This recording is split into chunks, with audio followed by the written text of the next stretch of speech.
Here's something they probably won't teach you at the Utah Valley University. The Yom Kippur War in 1973, these were 19 days, 19 whole days that absolutely shook the world. On October 6, 1973, while Jews prayed in synagogues around the world, sirens screamed across Israel, the full-scale invasion, one from Egypt, one from Syria. Israel was outnumbered, unprepared, and surrounded. The world expected them to die, to fall. Well, what followed were 19 of the most shocking days in modern warfare. On days 1 and 2, with surprise and disaster, Egypt launches Operation Badr. 800 tanks crossed the Suez. Syria storms the Golan with 1,400 tanks. No small feat.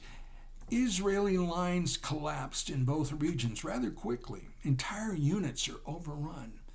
And by the end of Yom Kippur, over 2,000 Israeli soldiers are dead or missing.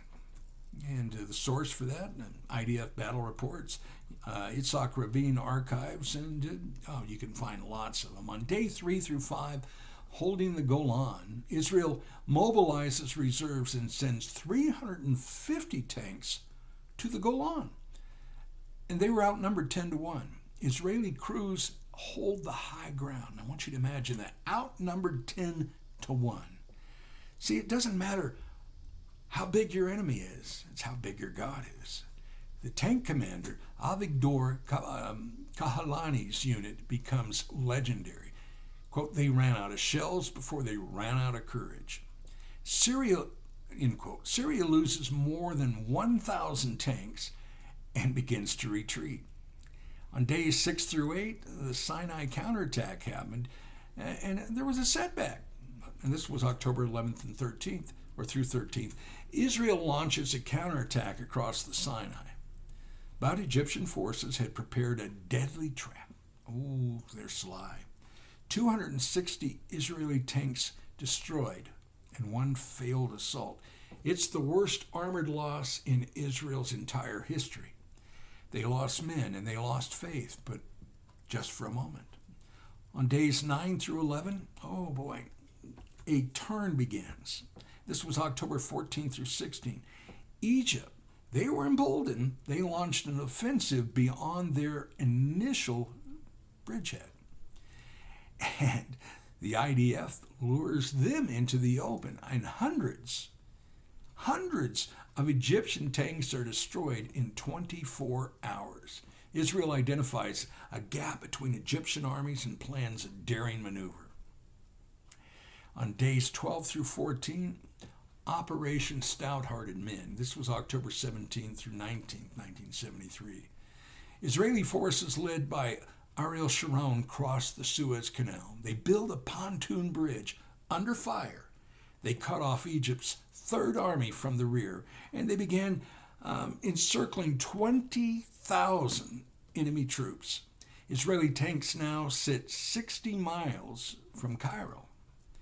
On day 15 through 17, days 15 through 17, well, we had a global crisis, October 20th through 22nd. The Soviets threatened intervention. Well, you know how devious they are. U.S. launches DEFCON 3. Now, in the 1967 war, I need to respond to this because I know when I've talked about this on TikTok, you'll have people come out and say, well, the 1967 Six-Day War, Israel, they had the United States full help, and that's just a lie. It's not true. The United States was not involved. France had a little bit of involvement, but the United States not at all.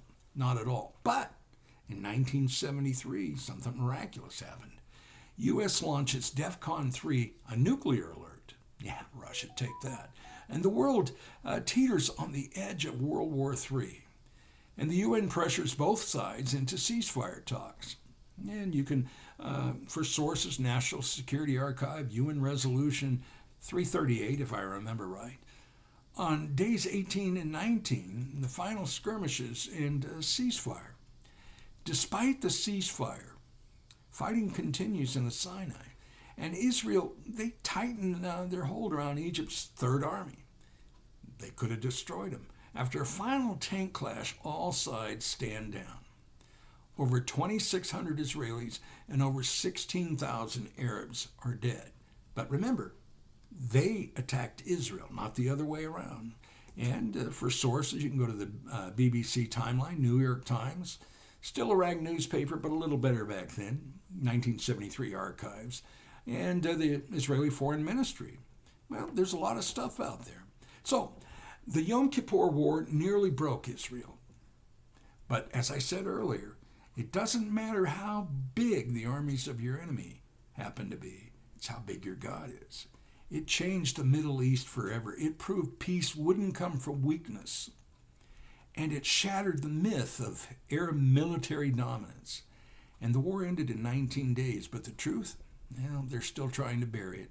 They're still trying to hide it.